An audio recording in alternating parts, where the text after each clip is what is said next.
I need to start with some disclaimers, I think. I'm not into cultural appropriation around psychedelic medicines, and I'm not going to talk about that, so it could come up in the Q&A.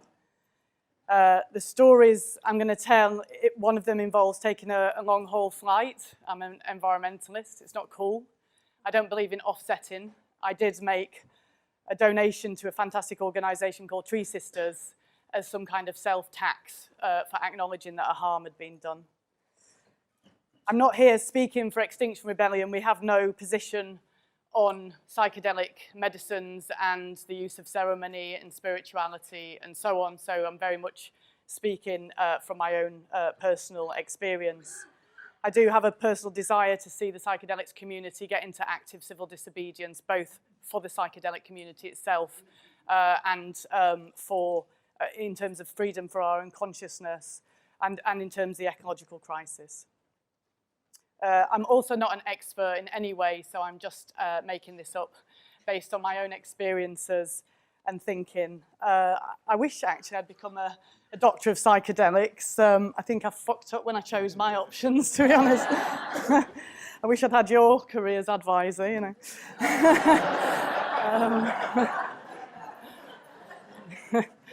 Yeah. And I think also my psychedelic experience should be seen and understood in the context of many years of self-work. I started doing like co-counseling when I was 19. The journey that I went on to Costa Rica was after 25 years of fucking slogging away, trying to sort my shit out and not getting that far in some ways. And also that I've been working with medicines for many, many years. I think that the press likes to pick up this, one of the stories that I'll tell as some sort of epiphany moment. And I think that sort of fits to the idea that there's these like magic pills that we can take and everything's going to be all right. I don't think it's like that. So to talk about psychedelics and what we might do to lessen the ecological crisis that we're in, I think it's important to say something about the theory of change that Extinction Rebellion is working towards, working from, which is the idea that we have to have mass civil disobedience. That's what's going to see the change. So you might all be on your own individual journeys working on, you know, permaculture or future schools or therapeutic methods or whatever it is. But actually, we all have to come together at some point, in my view, and be disobedient in a really big way. And actually, there's data on it from Erica Chenoweth that we need 3.4% of the population in active participation in civil disobedience. So they can be supporting behind the scenes, but they need to be active. And I also think a percentage of that percentage needs to move into teal consciousness in terms of how we try to bring forwards that rebellion. So how we organise it through a self-organising system and how we don't sit in judgment and shaming as part of our social movements, which has been a crippling part of many social movements that have happened. So I also think in terms of grand strategy as well, which is Gene Sharp, who's the father of civil resistance, and he talks about the pillars that hold a system in place. Democracy, we don't have a real democracy. The media and how it's toxic and not really telling the truth, and our economic system. And you can also talk about the law and the culture that we sit in. So I'd like to see, as well as getting on the streets, a mass debt refusal. And really part of what I'm asking today is, what are we up for? You know, the last ayahuasca ceremony I did, which was fucking horrendous, she usually kicks my ass, frankly, grandmother. I felt that the whole of humanity and the whole of the industrial society was somehow, I'd gone, and that was what was in the room. And the question was, have you had enough yet? Have you had enough yet? And I'm not sure that we have, actually, because it offers many comforts. It's traumatized us, this system. And what it offers is many comforts. And psychedelics, frankly, can be part of that comforting mechanism. I'm not here also, actually, to really push this idea of nature connection, even though I believe it's foundational, because I don't think we've got time to really write that in us. I think that's going to be many centuries of work, and I want it to happen. But because this issue is systemic, we have to think about the system itself and how that sits in us. So the system, you could call it white supremacy, you could call it patriarchy, is based on the idea of scarcity, separation, and powerlessness. And it's often the case when you talk about changing things that people think you're talking about somebody else. You know, they talk to me about the Daily Mail readers, or their auntie who's a pain, or their friend who's a stoner, or whatever. And I always think it's about you, actually, in this room, all of us. What are we actually willing to do? Because this system makes us deeply narcissistic, actually. It's about our own indulgence and me and what do I need. And when you let go of that, and I'm not claiming to have done that fully, I think that a different part of yourself comes forwards that's willing to be in service. And so I really hope I'm not saying any of this in judgment. Actually, another word that the ayahuasca had with me another time was just showing me, you know how she does, over and over until you've got the fucking message, you know. The petty competitiveness that I get into, the little underlying ideas of I'm better than you, superiority, and that was sitting in me as an activist. And in one particular journey, a teacher of mine, her face kept coming to me and looking really pissed off, like, that's not okay, Gail. And I was so fucked up. I was like, what have I done? What have I done? Why have I offended her? And I actually texted her to apologize. I didn't actually know what I'd done. And then I think about a year later, there was a piece where after a ceremony, I did this judgy activist thing over some other people, and I got the face from her. And isn't it incredible how the ayahuasca sometimes can be prophetic in that way? And I had to go and sob my heart out about my lack of humility, and then took it to a therapy session about what is going off, where this teenager wants to fucking tell everybody what to do, and you know, and to judge them. And it's not going to really encourage people to join a social movement, is it, when we're running that meme? So, you know, the separation is vast in this system. We live in a very death-phobic culture. And I think when you look at other cultures that have that real deep sense of ancestor, you know, I call to ancestors, but what do I even mean? You know, do I even know who they are? I've just got to the point of at least putting on my altar the members of my family that I knew that died, and about the children's fire, the next 7 generations. And I think that when you sit within that framework, that your sense of purpose becomes clear, that you're just here for some time. You're here for some time. And you have, in some way, a role to play to contribute to this magnificence of life. And that's somehow your purpose. And it's a short time. So when we're getting into the psychedelics and it gives us that connection to the oneness, I think that we can get quite attached to that. And I think it's good to have that reminder, but we're not here, in my view, to be in the oneness, because there'll be lots of oneness when we're dead, right? And I've had that feeling with the ayahuasca, oh my God, I've had enough of this, you know, I want to get back in my body. I'm a very earthy person, I'm here to do a job. And I think the other piece is our separation. You know, how can we use these medicines to really connect to each other? And that's been my experience of the mescalines of the grandfather peyote, the uncle San Pedro. And Hannah Arendt, a political theorist, told us that the power lies in the collective. And we often think that the power's in the, you know, in the media or in Westminster or in the court. It's here in this room. You know, if we wanted to have psychedelics be legalized, we could do it, you know, but we would have to trust each other. And we'd have to do some mass civil disobedience, you know, mushroom each out on the streets, you know, that kind of thing. Like, why are we not doing it? You know, what bit of you is obedient to this system? I think that the, also, you know, a lot of psychedelics is on like love and peace and connection, but there's also been, for me, you know, working with the San Pedro, a sense of rage that needs to come through, and it needs to be processed, and it comes into your spine. You know, I felt it once as a black cloud here in the way of my heart, and that's not okay. It needs to be in your spine, holding you, and you can fill that space and hold that rage of wanting to see the change. Vandana Shiva talked about compassionate rage. Some time ago, I actually wanted civil disobedience to happen since 2010, I've been trying to make it happen in lots of ways, and for many years asking people to get arrested, you know, give the early versions of the Heading for Extinction talk. Would you get arrested? We actually have a form on it. Would you get arrested? Would you go to jail? And you may as well have asked somebody to get naked and take a shit in the room. They're like, you know, you mean me? And that's really shifted. It's really shifted. And I think there's something there about our intention to not participate in this system that we really need to bring through.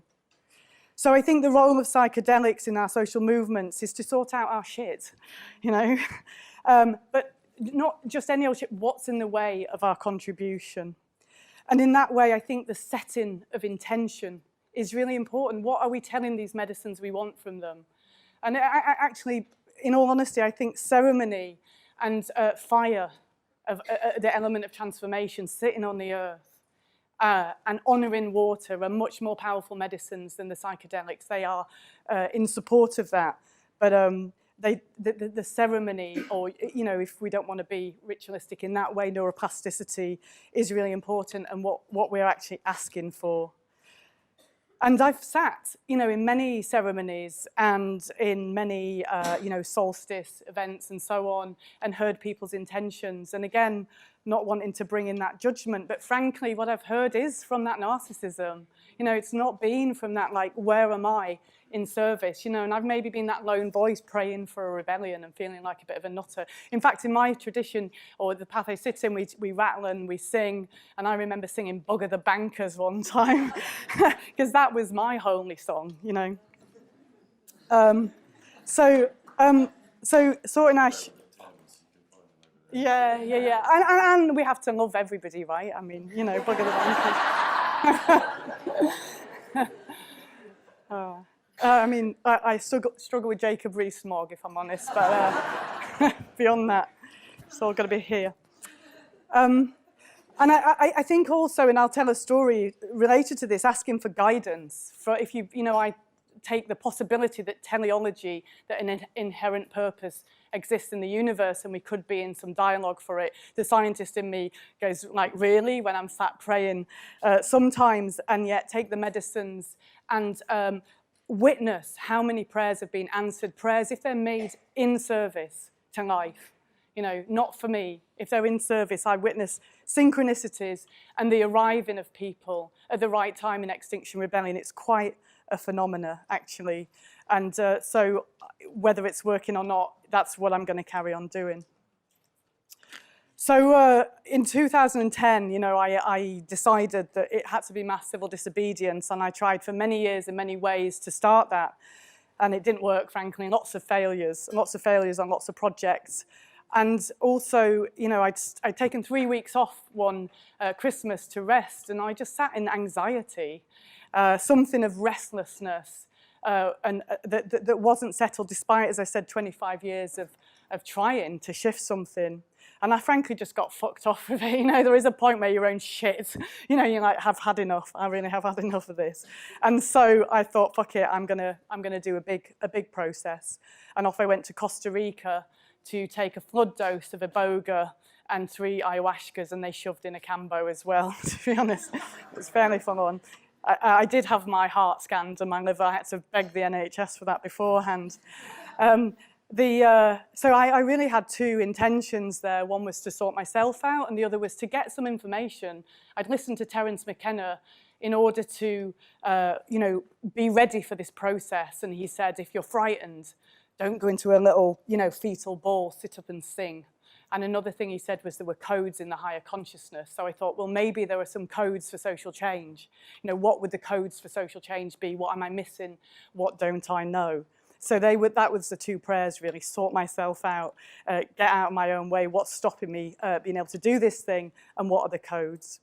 So anyway, my bags got lost at the airport for many days. And then I went for a run the first day I was there, and I got lost, even though I'd just literally gone down the track and back. God knows how that happened.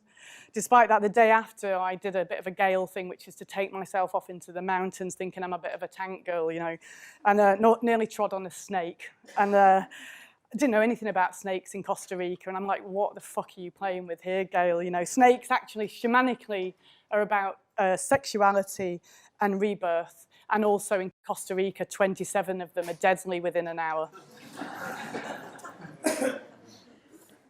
The space that I went to, it's called New Life Iboga, New Life Ayahuasca, held by Matt and Janae, awesome folks, love and blessings to them and gratitude.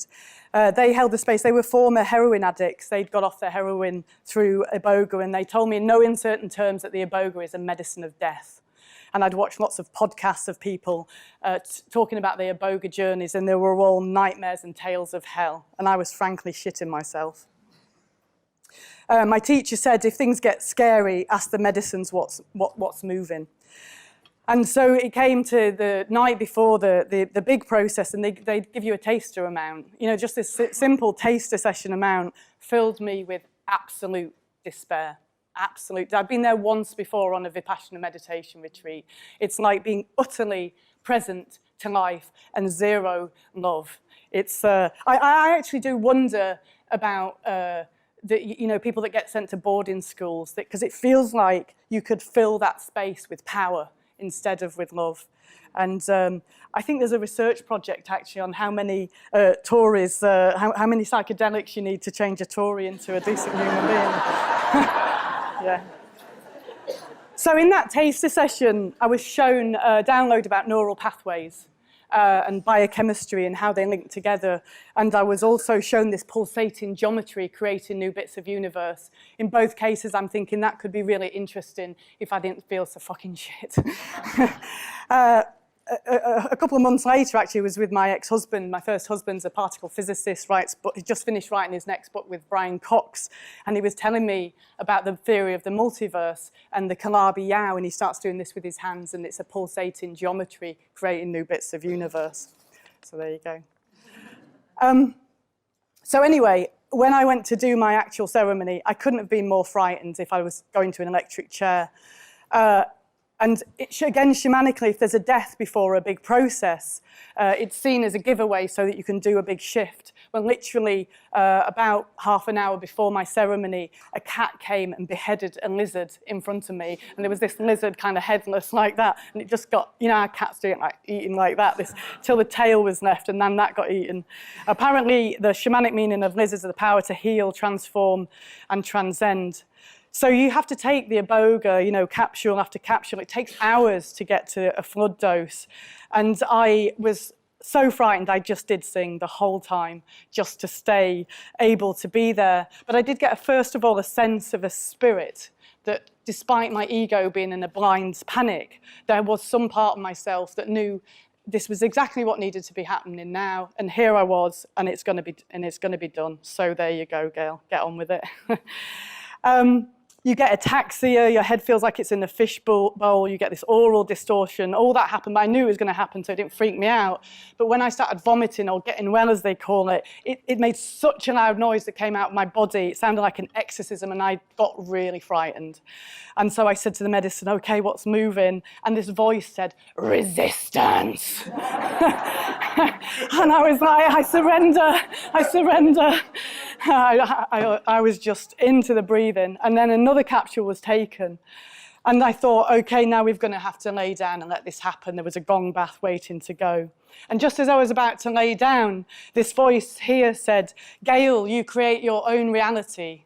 Gail, you create your own reality. Like a bad joke, it has to be said 3 times, to get the message. 3rd time, Gail, you create your own reality. And I think, okay, fuck it, I'm going to be happy then. And laid down, and I was absolutely blissed out. And this voice here in my head said, yes, you need to be happy. And I laid down, it baked in this happiness, and thinking, well, this won't last. And this voice says here, about a centimetre in, no, you need to relearn to be happy. And I think, well, it'll be nice while it lasts, but wait till that other capsule kicks in. And this voice goes, you're going to be happy all night long. And I think to myself, there's a fucking voice in my head talking to me. Oops, there we go. There she is. Cheers. And I said, are you my higher person? And she said, yes. And she was delightful. She was delighted in me. She was really bossy. She had my best interests at heart. And I got to have a whole night with her. It was incredibly beautiful. Every time I had a negative thought, she said, stop it, and I felt a neural pathway cut. It went on all night long, and then she would say, he's nice, and somebody I loved would come into my mind, and the neural pathway of happiness would get flooded. And then I'd think a negative thought, and it would get cut, the neural pathway. I'd have an anxious feeling in my body, and the neural pathway would get cut. And one negative, and she would say, stop it, for every negative thought. And then there was one negative thought. I was so determined to have this negative thought. Maybe that was the thought, the determination to think negatively. It's so stupid, isn't it? And she said, stop it. So I tried to send this thought to think it around the back of my brain where she couldn't see. And it was getting so far. She said, I said, stop it. And so that one got cut. And then I thought to myself, maybe I can think negative things and help this process. She said, stop it, you're working. Another one of my traits, trying too hard, not going with the flow. Snip, snip, snip. It went on all night long. And, it resulted in, I've never been the same since, frankly. And I'm not attached to happiness, actually. I think it's fine. I don't mind being grumpy, and I love my moon cycle. I'm a bitch sometimes. All versions are welcome, but it's just to be and let it happen when it's there, the happiness. That's what it felt like. So, and there was, recoveries around sexual healing and so on, though I couldn't orgasm for days after this process I went to, and I did keep saying to the host, is this covered on your insurance policy? And they were like those cliched Americans that don't really get irony. It's all working fine now, folks. So then the Cambo, she gives you a dot and she tells you that she's going to just intuit how much you need, and I think, well, I'm not getting much because with me, a coffee and I've had a line of fucking speed, or, that's the way. She said it'll be between 3 and 8. And I looked down and there's fucking 7 there. And I woke up in her arms in a pool of vomit. I'd been out cold for several minutes. And I felt like a tuning fork hit my body and some sort of Kali energy come through. And that night we took ayahuasca. And that was the prayers for the codes for social change. And I was praying for guides and allies, and to know that people would have my back and so on. And ayahuasca is mysterious and her gifts come later. So while I was there, I was scripting the video for a mass tax disobedience, which actually didn't work, another thing. But what it did was to get the attention of Roger Hallam, who was researching how things change. And he asked me for a meeting. And we had a 4-hour meeting. It was incredible. I loved it. He said he had a headache afterwards. But we just exchanged ideas and thoughts and his research and data. And we had basically a nerd off. There were lots of graphs and statistics and facts and tactics and so on. And if you're interested really in what he was sharing, I've since done lots of research and training since then. And I have a talk online called How Things Change, which would essentially give you some of that information. And so at the end of the 4 hours, I was like, oh my God, this is exactly what I needed to know. This is exactly what I needed to know. And Roger tapped my notepad and he said, well, basically, Gail, what I've just given you here are the codes for social change.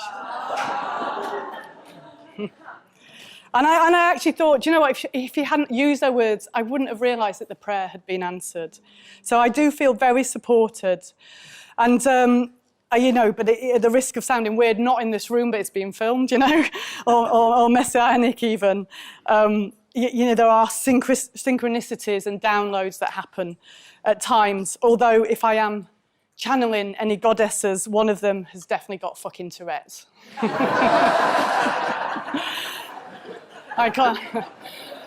I call it Gail Oversharing Bradbrook, or Gob for short. I was giving a talk at Glastonbury, and David Attenborough's face appeared, and Roger Harrison, the BBC's environmental correspondent, was there. I think it's on 1 minute. So, I need to be really saying, suddenly David Attenborough's there, and I just feel absolutely compelled to share the story of, a private little laugh that me and some of the sisters had been having in XR about, would you give David Attenborough a blowjob or not? And my friend was, it's David Attenborough, Gail, even if he's got skids. And I just had to share that as well, just like a child she is, Gob, just had to go too far. So...